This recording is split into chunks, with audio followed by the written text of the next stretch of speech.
श्री राम दोस्तों, नमस्कार। कैसे हो? नए हो तो चैनल को सब्सक्राइब करो, लाइक करो और कमेंट करो और शेयर भी कर दिया करो। हमारी रामायण आपको कैसी लगती है? ओके, पसंद आए तो शेयर भी कर दिया करो। पुत्र वधू के यह वचन सुनकर कांपा का सुन न सका 10 बाल। रण प्रबंध के वास्ते चला गया तत्काल। तब मंदोदरी ने कहा, बेटी या बतलाओ, इस बूढ़ी की किस तरह पार लगेगी नाव। मरने से मेघनाथ ही के जर्जरित हो रही छाती है। दुखों पर और दुख है या तू भी अब बिछड़ी जाती है। किस भांति रहूँगी जीवित मैं, इतना मुझको समझाए जा। तू मुझ अंधी की लड़की है, रास्ता तो मुझे दिखाए जा। लकड़ी है, रास्ता तो मुझे दिखाए जा। मंदोदरी के हृदय पर कष्ट अथा बिलोक। वधू प्रमिला ने कहा, माता करो न शोक। ईश्वर्यादेश जाति के हित, रण में जो प्राण गवाता है, वाही तो जग में जन्मा है। उसकी माता ही माता है। इसलिए मात रोना छोड़ो, या अवसर रोने योग्य नहीं। जग से इतना ही नाता था और यहाँ कुछ भोग्य नहीं। तुमसी भी संसार में नारी न होगी अन्य। देख तुम्हारे चरित्र को कहना पड़ा है धन्य। मात मन के विरुद्ध पति पाकर भी ईश्वर समान अपनाती हो। उसके दुख में दुख पाती हो, उसके सुख में सुख पाती हो। सीमा है वह पतिव्रता की, जितना आदर्श तुम्हारा है। सचमुच तुम जिस पथ पर हो माँ, वह पथ खाड़े की धारा है। तिस पर या एक स्वार्थ शरण पन ग्रंथ में रखा लंका के। श्री इंद्रजीत से बलशाली संयमी पुत्र को उपजा के, फिर मेरा जीवन भी पाकर तुमने ही मात बनाया है। पितु के ग्रह में जो सुख न मिला, वह सुख इस घर में पाया है। मैं बतलाऊं क्या तुम्हें, तुम सब मुझको बतलाओ। विधवाओं के विषय में मात कुछ समझाओ।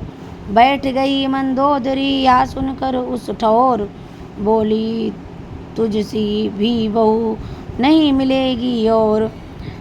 जग में जो धर्म बहू का है, वह तूने पूरा जाना है। भूले भी सास नहीं समझा, माता ही मुझको माना है।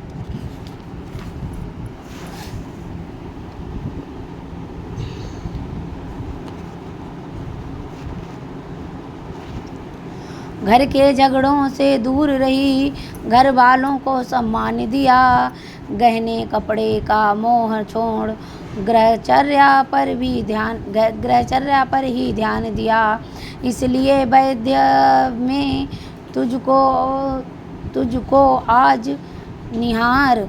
विधवाओं के भेद मैं कहती हूँ 2-4। सच में यह है उत्तम विधवा वे ही जग में कहलाती हैं, जो पति के साथ सती होकर पतिपुर को सीधी जाती हैं। जगपति की पूजा करती हैं, अपने पति की विरहीन बनकर, अथवा निज बहनों का सुधार करती हैं। निज अपने चित में सच्ची सन्यासिनी बनकर लगती हैं देश जाति हित में। तारायण चंद्रायण व्रत कर दिन प्रतिदिन देह सुखाती हैं। उत्तम आदर्श कथाओं को सुनती हैं और सुनाती हैं। वे मध्यम हैं जिनका जग में भोगों से चित्त न भरता है। घर में मन मारे रहती हैं पर मन न किसी क्षण मरता है। चूड़ियाँ तोड़ देने पर भी जो नहीं चूड़ियाँ तो तोड़ सकीं।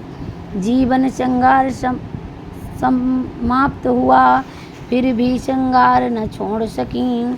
सत्संगिन जिनके साथ नहीं मन में जिनके संतोष नहीं। ऐसी विधवाओं का विवाह फिर हो जाए तो दोष नहीं। चौथी विधवाएं नहीं दुनिया को दरकार, उनका रहना भूमि पर है अति भारी भार। वे विधवाएं हैं कभी नहीं ऊंचे कुल की कुलटाएं हैं। वेश्याओं से भी गिरी हुई पर्दा वाली वेश्याएं हैं। सैकड़ों सहस्रों वर्षों तक रौरव नरकों में पड़ती हैं। सुलोचना चरणों गिरी सुनकर या उपदेश, इस विधान के हेतु माँ क्या है अब संदेश। इस विधवा के हेतु माँ क्या है अब संदेश। उत्तम वैद्य यही है जब निज पति के साथ सती होना, तो कह दो वधू फिर मिला तुम वैसे ही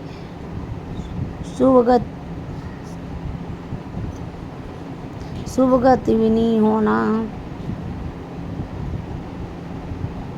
संकोच छोड़ दो मोह तजो, बोलो जो बात मर्म की है। दुनिया में सबसे बड़ी साख सद्व्रत की है, स्वधर्म की है। आंसू बरसाने लगे मंदोदरी के नयन, मानो आज्ञा दे उठे बेलोचन बेचैन। आँखों में हुई अर्जी जब मंजूर, तभी आँख से हो गई सुलोचना भी दूर। पति चरणों का ध्यान धर मंगा कर सुख पाल, रामादल की ओर को चली सती तत्काल। वहाँ सिंधु तट पड़ा है एक श्वेत पाषाण, राम राज रहे हैं उसी पर बेभक्तों के प्राण। कोमल तन धूसरित है, जूड़ा है शीश जटाओं का। अपने सिर भार उठाए हैं मानो जग की सेवाओं का। मखमल रेशम का नख नाम नहीं, बलकल का वस्त्र देह पर है। वह वस्त्र बताता है जग को त्यागी राजा से बढ़कर है। जय श्री राम। दोस्तों नमस्कार, कैसे हो? हो तो चैनल को सब्सक्राइब करो, लाइक करो और कमेंट करो। आपको मेरी रामायण पसंद आए तो सब्सक्राइब शेयर भी कर दिया करो।